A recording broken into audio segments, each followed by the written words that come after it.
Sri Kuberan TV நேயர்களுக்கு astro KS ஐயங்காரின் பணிவான நமஸ்காரங்கள். மாத பலன் குரோதி வருஷம் பங்குனி மாதம் 2025 மார்ச் 15 முதல் 13/4/2025 வரலும் உண்டான காலகட்டம். பொதுவாகவே மாத பலன் அப்படின்னு சொல்லும் பொழுது இந்த மாதத்தினுடைய கோள் சாரம் என்ன, இந்த மாதத்தில் வரக்கூடிய விசேஷ நாட்கள் என்ன அப்படின்றதையும், உங்களுக்கு எந்தெந்த நாட்கள் சந்திராஷ்டம நாட்கள் அப்படின்றதை வச்சு இந்த மாதத்தை சொல்லுவோம். பொதுவாகவே மாத கிரகங்கள்னு சொல்லக்கூடிய சூரியன், செவ்வாய், புதன் மற்றும் சுக்கிரன், இந்த 4 கிரகங்களினுடைய மாற்றத்தை வைத்து அதன் அடிப்படையிலேயே இந்த பலன்கள் அமையும். இந்த மாதத்தில் பார்த்தடையானால் கோள்சாரத்தின் பிரகாரம், அதாவது சூரியனை தொட்டு வரக்கூடிய மாதத்தை சூரிய சௌரமான மாதம்னு சொல்லக்கூடியதை நம்ம ஃபாலோ பண்ணுறோம். ஆந்திரா, கர்நாடகா இந்த மாதிரியான ஸ்டேட், அதாவது மாநிலங்கள்லாம் பார்த்திங்கன்னா அவங்க சந்திரமான மாதங்கள் அப்படின்னு சொல்லக்கூடியதை ஃபாலோ பண்ணுறாங்க. சந்திரமான மாதம் அப்படின்னு சொல்லக்கூடியது பௌர்ணமிக்கு அடுத்த நாளோ அமாவாசைக்கு அடுத்த நாளோ வரக்கூடிய பிரதமையை எடுத்து மாதத்தின் முதல் நாளாக கொண்டு செய்யக்கூடியது. நம்ம சூரியன் ஒரு ராசியிலிருந்து அடுத்த ராசிக்கு போகக்கூடிய விஷயத்தை வச்சு தான் நம்ம மாதத்தை சொல்கிறோம், மாதம் பிறக்கிறத சொல்கிறோம். இப்போ பங்குனி மாதம் அப்படின்னு சொல்லும்போது கடைசி மாதம் இந்த குரோதி வருஷத்தில். இந்த மாதத்தினுடைய கோள்சாரம் என்னன்னு பார்ப்போம். இந்த மாதத்தில் காலபுருஷ தத்துவத்தின் 2வது வீடுன்னு சொல்லக்கூடிய ரிஷபத்தில் குரு, மிதுனத்தில் செவ்வாய், கன்னியில் கேது, அது தவிர பார்த்தடையானால் கும்பத்தில் சனி, மீனத்தில் ராகு, சுக்கிரன், புதன் மற்றும் சூரியன், 4 கிரகங்கள். இந்த மாதத்தில் வரக்கூடிய மாற்றங்கள் அப்படின்னு பார்க்கும்பொழுது, புதன் அதாவது 18ஆம் தேதியே 18/3/2025 அன்றைக்கே வக்கரகதியில் கும்பத்துக்கு வந்துடுறார். இந்த மாதத்தில் செவ்வாய் 7/4/2025, அதாவது பங்குனி மாத கடைசியில் செவ்வாய் மிதுனத்திலிருந்து கடகத்துக்கு போகிறார். ஒரு வாரம் தான் இருக்கும். ஒரு செவ்வாய் போனதுக்கப்புறம் ஒரு வாரத்தில் மாதம் மாறிடுறது. புதன் இந்த மாதத்தினுடைய கடைசி, அதாவது 10/4/2025 அன்றைக்கி அவர் மீனத்துக்கு போயிடுறார். ஸோ இந்த மாதத்தில் மாற்றங்கள் அப்படின்னு சொல்லக்கூடியது அப்படின்னு பார்த்தோம்னா இந்த சில விஷயங்கள் தான். இந்த மாதத்தில் இருக்கக்கூடிய யோகங்கள்னு பார்த்தலையானால் குருவும் சுக்கிரனும் பரிவர்த்தனை பெற்று இருப்பது பெரிய ஏற்றம். அது தவிர புதன் ஆரம்பத்திலையும் சரி கடைசிலையும் சரி நீச்சமாய் போனாலும் நீச்ச பங்கம் அடைகிறது பெரிய விசேஷம். சனியும் ஆட்சி பெற்றிருக்கார் கும்பத்தில். இதனால் இந்த மாதத்தினுடைய பலன்கள் இதனுடைய பொறுத்து வருட கிரகங்களாக இருந்தாலும் மாத கிரகங்களுடைய விசேஷத்தை பொறுத்தே நல்ல ஒரு ஏற்றத்தை கொடுக்கும். சரி, இந்த மாதத்தில் வரக்கூடிய விசேஷ நாள் அப்படின்னு சொல்லக்கூடியது இந்த மாதத்தில் வரக்கூடிய பங்குனி அமாவாசை. பங்குனி அமாவாசைன்னு சொல்கிறது 29/3/2025 அன்றைக்கி சூரியனும் சந்திரனும் ஒரே பாகையில் ஒரே ராசியில் இருக்கும் பொழுது வரக்கூடியது பங்குனி அதாவது அமாவாசைன்னு சொல்கிறோம். 0 டிகிரி சூரியனும் சந்திரனும் இருக்கக்கூடிய காலகட்டம். அதற்கு அடுத்த நாளான பிரதமை தெலுங்கு வருடப்பிறப்பு, அதாவது யுகாதின்னு சொல்லக்கூடியது. தெலுங்கு பேசக்கூடியவர்கள், தெலுங்கு அதாவது ஆந்திரா, கர்நாடகா, தெலுங்கானா இவாள்லாம் இந்த புது வருடம் பிறப்பதாக சொல்லக்கூடியது யுகாதி, அதாவது அமாவாசைக்கு அடுத்த நாளை சொல்லக்கூடியது. தெலுங்கு வருடப்பிறப்பு பெரிய ஏற்றத்தோடு கொண்டாடக்கூடியது. இந்த மாதத்தில் பார்த்தாலேயானால் 7/4/2025, அதாவது 4/4/2025 அந்த அன்னைக்கு சந்தான சப்தமி அப்படின்னு சொல்லக்கூடியது. சந்தான சப்தமி அப்படின்றது பொதுவாகவே வளர்பிறை சப்தமி 7ஆம் நாளை சப்தமி என்று சொல்கிறோம். வளர்பிறையில் பங்குனி மாதத்தில் வரக்கூடியது சந்தான சப்தமி. இந்த சந்தான சப்தமியில் விரதம் இருந்து இருப்பார்களே ஆனால் குழந்தை பிராப்தி ஏற்படக்கூடிய வாய்ப்பு. அதுவும் வெள்ளிக்கிழமையில் வரக்கூடிய சந்தான சப்தமியை கமல சப்தமின்னு சொல்கிறார். வெள்ளிக்கிழமையில் வரக்கூடிய சந்தான சப்தமிக்கு கமல சப்தமின்னு பேர். அந்த கமல சப்தமிக்கு ஒரே விசேஷம் என்ன அப்படின்னா, சூரியன் 7ஆவது நாளில் சப்தமியும் அதாவது பௌர்ணமி நிலவை நோக்கி செல்லக்கூடிய, அதாவது வளர்பிறையில் இருக்கக்கூடிய உங்களுக்கு சந்திரனும் இருக்கிறதுனால சூரியனை வலது கண் என்றும் சந்திரனை இடது கண் என்றும் சொல்கிறோம். அதனால் கண்ணில் பிரச்சனைகள் இருக்கக்கூடியவா அவர்கள் வந்து இந்த சந்தான சப்தமி என்றும் அந்த கமல சப்தமி, அதாவது வெள்ளிக்கிழமையில், இந்த வாட்டி வெள்ளிக்கிழமையில் வருது, அதனால் இந்த கமல சப்தமி அன்றைக்கி 4/4/2025 அன்றைக்கி கடவுளை தியானம் செய்து உபவாசம் இருந்து அந்த சந்தான சப்தமியை கொண்டாடினால் கண்டிப்பாக அவர்களுக்கு கண்ணில் இருக்கக்கூடிய வியாதிகள் பிரச்சனைகள் நிச்சயமாக அகலும். இந்த மாதத்தில் பங்குனி உத்திரம் மிகப்பெரிய விசேஷமான நாள். பங்குனி உத்திரம் அப்படின்னு சொல்லக்கூடியது ஸ்ரீரங்கத்தில் பெரிய விசேஷம், சேர்த்தி சேவையும் ஆகும். இந்த பங்குனி உத்திர நாள் அப்படின்னு சொல்லக்கூடியது 11/4/2025, அதாவது இந்த மாதத்தினுடைய கடைசியில் வருது. இது வந்து ஒரு பெரிய விசேஷம், அதாவது பெருமாளும் தாயாரும் சேரக்கூடிய அந்த ஒரு பெரிய விசேஷம் பங்குனி உத்திர நாள். வைணவர்களுக்கு பெரிய ஏற்றம், அது தவிர சுப்பிரமணிய கடவுளுக்கு பெரிய ஏற்றத்தை சொல்லக்கூடிய நாளாக பங்குனி உத்திரம் சொல்கிறது. அதுவும் திருமணத்திற்கு உகந்த நாளாக சொல்லக்கூடியது பங்குனி உத்திரம். அதற்கு அடுத்த நாளான 12/4/2025 அன்றைக்கி பௌர்ணமி. பௌர்ணமின்றது வந்து சூரியனும் சந்திரனும் ஒருவருக்கொருவர் 180 பாகையில் இருக்கக்கூடியது. பௌர்ணமி யோகத்தில் பிறந்தவர்கள் நாடை ஆளுபவர்கள் அப்படின்ற அளவில் வந்து பௌர்ணமி யோகம் இருக்கக்கூடியது எப்பொழுதுமே. ஏன்னா சூரியனும் சந்திரனுக்கும் 2 பேருக்குமே ஒளி அதிகமாக இருக்கும். இரவும் பகலும் மொத்தமாகவே ஒளி இருக்கிறதுனால கூர்மையான புத்தி கூர்மை அதிகமாக இருக்கும். எந்த ஒரு விஷயத்திலும் ஒரு அதாவது வெற்றியை நோக்கி, அவர்களுடைய இலக்கு வெற்றியை நோக்கி இருக்கக்கூடிய காலகட்டமாக இருக்கும். எல்லா விஷயத்திலையும் வெற்றி பெறக்கூடிய வாய்ப்புகள் மிகவும் அதிகம். இந்த பங்குனி உத்திரம் பௌர்ணமி இந்த மாதம் வந்து ரொம்பவும் விசேஷமான காலகட்டமாக அமைய போகிறது. சரி, இந்த மாதத்தில் ஒரு ராசிக்கும் மேஷம் முதல் மீனம் வரை எப்படி இருக்குது அப்படின்றத பார்க்கலாம். அதுக்கு முன்னாடி என்னுடைய மொபைல் நம்பர் கீழே ஸ்க்ராலிங்கில் வரும். உங்களுக்கு அஸ்ட்ராலாஜிக்கல் கன்சல்ட் தேவைப்பட்டதே ஆனால் நீங்கள் எனக்கு ஃபோன் பண்ணுங்க. உங்களுடைய date, time, place of birth, உங்களுடைய பெயர், தாய் தந்தையின் பெயர் இது வரலாம் அனுப்புங்க. என்னுடைய கட்டணம் என்னன்னு சொல்கிறேன்.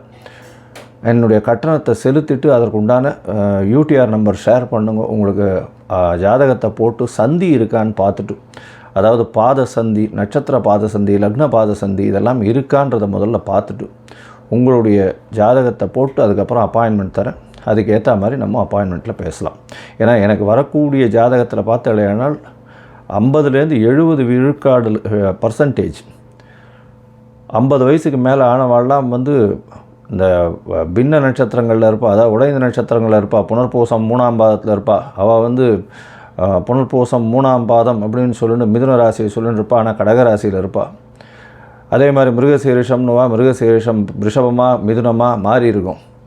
இந்த மாதிரி விசாக நட்சத்திரம் துலாமா இல்லை இது விருச்சிகமான்றது மாறி இருக்கும். இந்த மாதிரியான விஷயங்கள்னால அவளுடைய தசாபுக்தி அந்தரம் சூக்ஷ்மம் எல்லாமே மாறக்கூடிய வாய்ப்புகள் உண்டு. அதை தவிர பார்த்தோம்னா லக்ன சந்தியும் வந்துடுத்துறையானால் இந்த ஒரு லக்னத்துக்கும் ஒரு சுபர் பாவர் அசுபர் இதெல்லாம் இருக்கக்கூடிய வாய்ப்பு. அதனால் இவளுக்கு நல்ல நேரம் நடந்துட்டுருக்குன்னு நினச்சிட்டு இருப்பா, ஆனால் எந்த ஒரு விஷயமும் கைகூடி வராது. அது ஒரு மிகப்பெரிய பிரச்சனையில் போய் விட்டுருக்கும். அதனால் அவளுக்கே புரியாது. முதல்ல வந்து இந்த சந்தி இருக்கான்றதை செக் பண்ணிவிட்டு பார்த்துட்டு ஜாதகத்தை போட்டதுக்கு அப்புறம்தான் உங்களுக்கு நாங்கள் அப்பாயின்மெண்ட் தர முடியும். சரி, இப்போது பங்குனி மாதம் குரோதி வருஷம் மேஷம் முதல் மீனம் வரை 15/3/2025 முதல் 13/4/2025 வரை உண்டான காலகட்டத்தில் எப்படி இருக்குன்றதை ஒன்றொன்னா வருஷப்படுத்தி பார்க்கலாம். கும்பம், அவிட்டம், சதயம், பூரட்டாதி இந்த 3 நட்சத்திரம் 9 பாதங்களை கொண்ட ராசி. ராசியின் அதிபதி அப்படின்னு சொல்லக்கூடியவர் சனி பகவான் ராசியிலேயே இருக்கார். சனி வந்து ஆட்சி பெற்று போயிருக்கார். ஜென்ம சனி நடக்கிறது. இந்த காலகட்டத்தில் பார்த்தோம்னா உடல் உழைப்பு ரொம்பவும் அதிகமாக இருக்கும். மென்டல் ஸ்ட்ரெஸ்ஸு கொஞ்சம் அதிகமாக இருக்கக்கூடிய காலகட்டம். ஏன்னா ராசியில் சனி இருக்கார், சனியே ராசிநாதனாகவும் இருக்கார். அதனால் மென்டல் ஸ்ட்ரெஸ் இருந்தாலும் அது வந்து உங்களுடைய உழைப்பின் பலனாக நல்ல ஒரு ஏற்றத்தை கொடுக்கக்கூடிய காலகட்டம். எந்த ஒரு முயற்சியும் உங்களுக்கு வந்து வெற்றியை கொடுக்கக்கூடிய வாய்ப்புகள் நிச்சயமாக உண்டு. உங்களுடைய ராசிக்கு பார்த்தோன்னா தனஸ்தானத்தின் அதிபதினு சொல்லக்கூடிய குரு 4ஆம் இடத்துல இருக்கார். புதிய வீடு மனை வாங்கக்கூடிய பாக்கியம், தாயின் மூலியமாக நல்ல ஒரு ஏற்றம் கிடைக்கக்கூடிய காலகட்டமாக அமைய போகிறது. இந்த மாதம் பார்த்தலையானால் பரிவர்த்தனை யோகம் வேறு அமையிறது. அதாவது உங்களுடைய ராசிக்கு 2, 4 அதிபதிகள் பரிவர்த்தனை யோகத்தில் இருக்கிறது பெரிய விசேஷம். இதன் மூலியமாக தனகாரகன் தனஸ்தானத்திலேயே இருக்கிறதும், அதனால் பண வரவுன்றது வந்து டேப்புலேருந்து வரக்கூடிய எண்ணெய் மாதிரி எந்த ஒரு பிசுறுமே இல்லாமல் இருக்கக்கூடிய வாய்ப்புகள் ரொம்ப அதிகம். பணம் வந்துட்டே இருக்கும். ஆனால் உடல் உழைப்பும் மென்டல் ஸ்ட்ரெஸ்ஸும் ரொம்ப அதிகமாக இருக்கக்கூடிய காலகட்டமாக அமைய போகிறது. இந்த மாதத்தில் பார்த்தோன்னா உங்களுடைய ராசிக்கு 3ஆம் அதிபதினு சொல்லக்கூடியவர் 5ஆம் இடத்துல இருக்கார். 5ஆம் இடத்துல இருக்கிறது அப்படின்னு பார்த்தோன்னா உங்களுக்கு புதிய பதவி, புகழ், அந்தஸ்து, கௌரவம்லாம் வரக்கூடிய வாய்ப்பு. ஆனால் 5ஆம் அதிபதி 2ஆம் இடத்துல நீச்சம் பெற்று நீச்ச பங்கம் அடைகிறார். நீச்ச பங்கம் அடைகிறதன் மூலியமாக எல்லா விதமான ஏற்றமும் வரும். 5-8 அதிபதியான புதன் அது வந்து உங்களுக்கு வந்து நீச்ச பங்கம் அடைகிறதுனால இருக்கக்கூடிய வேலையில் ட்ரான்ஸ்ஃபர் கிடச்சி அதில் ப்ரமோஷன் கிடைக்கக்கூடிய வாய்ப்பு, புதிய முயற்சிகள் எல்லாவற்றிலும் வெற்றி கிடைக்கக்கூடிய வாய்ப்பு, தாயின் உடல்நிலையில் நல்ல ஒரு ஏற்றம் கிடைக்கக்கூடிய காலகட்டம், தந்தையின் உடல்நிலையில் நல்ல ஒரு ஏற்றம் இருக்கக்கூடிய காலகட்டமாக அமைய போகிறது. பொதுவாகவே இந்த மாத கிரகங்கள் அப்படின்னு சொல்லக்கூடிய சூரியன், செவ்வாய், புதன் மற்றும் சுக்கிரன் இந்த 4 கிரகங்களினுடைய மாற்றங்களை வச்சு தான் மாதத்தினுடைய பலன்களை சொல்லுவோம். இந்த மாதத்தில் பார்த்தாலேயானால் ராசிக்கு 7ஆம் அதிபதி 2ஆம் இடத்துல இருக்கார். குரு பரிவர்த்தனை யோகத்தில் வேறு சேர்ந்துருக்கு. பேச்சில் ரொம்ப ஜாகிரதையாக இருக்கும். அதுதான் நல்லது. ஏன்னா டக்குன்னு பேசக்கூடிய வாய்ப்புகள் உண்டு. பார்ட்னர்ஷிப் தொழில் மூலியமாக அதீதமான லாபங்கள் வரக்கூடிய, பணம் வரக்கூடிய வாய்ப்புகள் நிச்சயமாக உண்டு. குடும்பத்தில் கணவன் மனைவிக்குள்ளே நல்ல ஒரு ஏற்றம் இருக்கக்கூடிய வாய்ப்புகள் நிச்சயமாக இருக்கும். படிக்கக்கூடிய மாணவர்களுக்கு பெரிய ஏற்றம் இருக்கக்கூடிய வாய்ப்புகள் நிச்சயமாக உண்டு. போட்டித் தேர்வில் நல்ல ஒரு வெற்றி கிடைக்கக்கூடிய காலகட்டமாக அமைய போகிறது. இந்த மாதத்தில் பார்த்தோன்னா உங்களுடைய ராசிக்கு 4-9 அதிபதி அப்படின்னு சொல்லக்கூடிய சுக்கிரனும் உச்சம் பெற்று போகிறதுனால வெளிநாடு போய் படிக்கக்கூடிய பாக்கியம் நிச்சயமாக வரும். வெளிநாடு போய் படிக்கக்கூடிய பாக்கியம்னா அதாவது மாஸ்டர்ஸ் டிகிரி அந்த மாதிரியான விஷயங்கள் படிக்கக்கூடிய பாக்கியம் நிச்சயமாக இருக்கும். இந்த மாதத்தில் பார்த்தாலேயானால் உங்களுக்கு இந்த புதனுடைய நீச்சம் வந்து உங்களுக்கு வந்து நல்ல ஒரு ஏற்றத்தை கொடுக்கும். ஏன்னா 8ஆம் அதிபதி நீச்சம் பெற்று இருக்கிறதுனால திடீர் வெளிநாடு பிரயாணம் கிடைக்கக்கூடிய வாய்ப்புகள் நிச்சயமாக இருக்கும். உங்களுடைய ராசிக்கு பார்த்தோன்னா 12ஆம் இடத்தை குரு பார்க்குறது பெரிய விசேஷம். அதுவும் வந்து நல்ல சயன போகஸ்தானங்கள் நல்ல ஒரு ஏற்றத்தோடு இருக்கிறது. நல்ல ஒரு ஏற்றம், நல்ல ஒரு தூக்கம் வரக்கூடிய காலகட்டமாக அமைய போகிறது. இதன் மூலியமாக உங்களுடைய உடல் நலம் நல்ல ஒரு ஏற்றத்தை கொடுக்கும். இருந்தாலும் மன அழுத்தம் நிச்சயமாக இருக்கும். எடுத்த காரியங்களில் ஒரு தடவைக்கு 2 தரம் 3 தரம் பண்ண வேண்டிய கட்டாயம் இருக்கக்கூடிய காலகட்டம். ஆண் மலட்டுத்தன்மை இருப்பவர்களுக்கு அதில் வந்து ஏற்றம் கிடைக்கும். அதாவது பாசிட்டிவ் சைன்ஸ் இருக்கக்கூடிய வாய்ப்புகள், மலட்டுத்தன்மை போகக்கூடிய வாய்ப்புகள் நிச்சயமாக இருக்கும். ஏன்னா செவ்வாய் 3ஆம் அதிபதி 3க்கு இருக்கிறது பெரிய விசேஷம். அதை தவிர சுக்கிரனும் உச்சம் பெற்று போயிருக்கிறதுனால நல்ல ஒரு ஏற்றம் கிடைக்கக்கூடிய காலகட்டம்.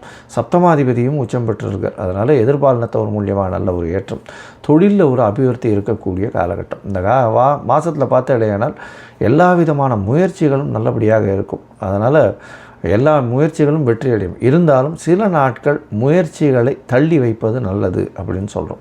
அந்த சில நாட்கள் எது அப்படின்னு சொன்னால் சந்திராஷ்டம நாட்கள்னு சொல்கிறோம். அந்த சந்திராஷ்டம நாட்கள்ன்றது வந்து உங்களுடைய மதிகாரகன், அதாவது பொதுவாகவே பார்த்தாலேயானால் சந்திரனை மதிகாரகன்னு சொல்கிறது உண்டு.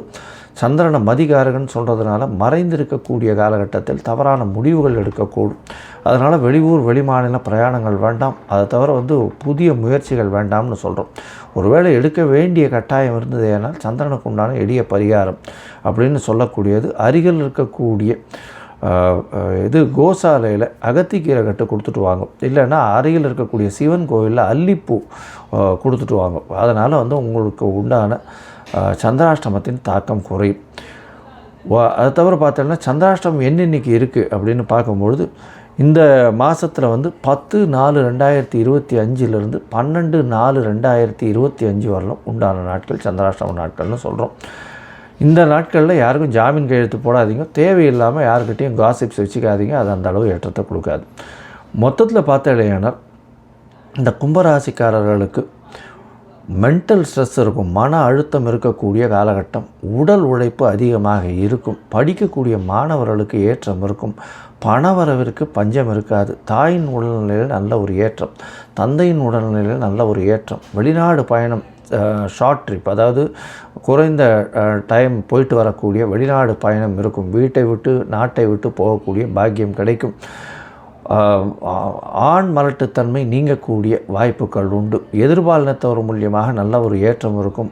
பார்ட்னர்ஷிப், கூட்டு தொழிலில் பெரிய வெற்றி கிடைக்கும். தொழிலில் பெரிய அபரிமிதமான லாபங்கள் கிடைக்கக்கூடிய காலகட்டமாக அமையும். இந்த மாதத்தில் எல்லா விதமான வெற்றிகளும் ஏற்றங்களும் கிடைக்கக்கூடிய காலகட்டமாக இருக்கும். நீங்கள் மதுரை மீனாட்சி அம்மன் கோவிலுக்கு போங்க. அங்கே துர்கா சன்னதி இருக்குது. அந்த சன்னதிக்கு பக்கத்தில் பார்த்தாலேயானால் இந்த இந்த பீடாதிபதிகள், ரிஷிகள், அந்த முனிகள் இவர்களுடைய சன்னதிகள் இருக்கும். சித்தர்கள், யோகிகளினுடைய சன்னதிகள் இருக்கும். அந்த சன்னதியில் கண்டினியூஸாக ஒரு 10 நாள் 11 நாளைக்கு நெய் தீபம் ஏற்றிட்டு வாங்க. உங்களுக்கு நீங்கள் நினைத்த காரியங்கள் நினைத்த இடத்தில் நினைத்த நேரத்தில் நிச்சயமாக நடைபெறக்கூடிய பாக்கியம் உண்டு.